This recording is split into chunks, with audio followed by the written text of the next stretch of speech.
પેંડો ખાઓ. કઈ ખુશીમાં? અમારો છોકરો ફર્સ્ટ ક્લાસ ફર્સ્ટ આવે છે, એમ? અરે વાહ, આપણે પેંડો ખાઈ લઈએ. રાજકોટનો પેંડો એકદમ ભર્યો ચક. આપણે કે બહુ સરસ પેંડો હતો, ભાવ્યો, અલે લો બીજો લો.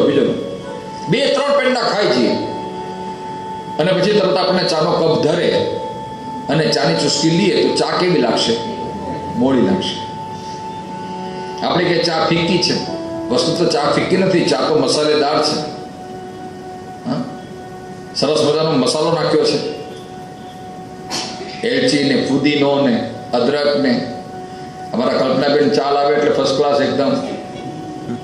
પણ ઓલો પેંડાનો સ્વાદ રહી ગયો હોય તો ચા ફીકી લાગે છે. તો આપણે શું કરીએ? ચા ફેંકી દઈએ છે? નહીં, ડાયો માણસ શું કરે? ચુસ્કી લીધે રાખે. ભલે પહેલી ચુસ્કી આપણને ફીકી લાગે, બીજી ચુસ્કી લો, થોડોક સ્વાદ આવશે. ત્રીજી ચુસ્કી લો, પછી 4-5 ચુસ્કી જશે ને અંદર, પછી મૂળ સ્વાદ આવવા લાગશે. બસ અધ્યાત્મમાં પણ આવું છે. હજી સુધી આપણને આ વિષયોના, સંસારના વિષયો એટલા બધા આપણે એને અનુભવ્યા છે, એનો જ સ્વાદ રહી ગયો છે જીભ પર, અને જેથી આ ભક્તિ રસ આપણને ફીકો લાગે છે. તેથી આ લીલાઓમાં આનંદ નથી આવતો. એમાં દોષ લીલાઓનો નથી, એ આપણી માનસિક સ્થિતિનો છે. આ સંસારના પેંડા એટલા બધા ખાધા છે ને, જેથી આ ભક્તિ રસ આપણને ફીકો લાગે છે. તો કરવું શું? બસ એ રસ પીધે રાખો. ક્યાંક ભગવાનની કૃપા કરી દેશે છે. એવા એકાદ એવો પ્રસંગ આવી જશે કે તમને થશે વાહ, મજા આવી ગઈ, આ તો મારે શીખવા જેવું છે.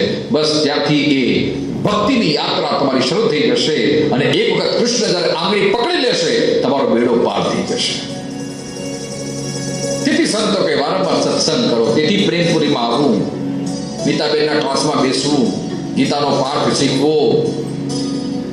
ક્યારેક આપણા બુદ્ધિના, ક્યારેક આપણા મનના દરવાજા ખુલી જશે. બસ પીતે રહો. મુહુ રહો રસિકા, વારંવાર આનો રસપાન કરો.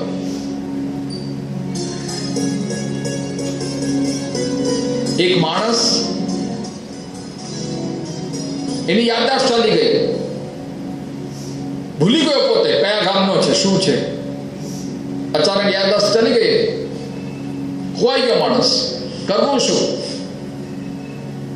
એટલે પોલીસ વાળા શું કરે છે, એને લઈને એક ગામ બતાવતા જાય છે કે આસપાસનો હશે, લઈ જાય કે ભાઈ આ ગામ હતું.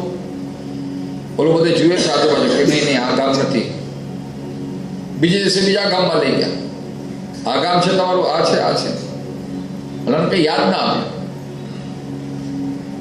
7મે દિવસે બીજા ગામમાં લઈ ગયા, ત્યાં એને જોયું તો બધું એને પોતાનું જાણતું કરે, આ તો ઓલું વૃક્ષ છે, આના પર હું ચડે તો, આ તો ઓલું ઘર છે, વરસાદમાં અહીંયા ઉભો રહેતો. અને જેવો એ ગામમાં પ્રવેશ કરે એને બધું યાદ આવવા લાગ્યું, જેને વિસ્મૃતિ થઈ ગઈ હતી. અને જ્યારે એને બધું જાણીતું લાગ્યું, પછી એને યાદ કરે, આ તો હું આ જ ગામનો છું, આ એ જ ઝાડ છે જેના પર અમે રમતા હતા, આ એ જ મકાન છે કે જ્યાં વરસાદમાં અમે ઉભા રહેતા હતા.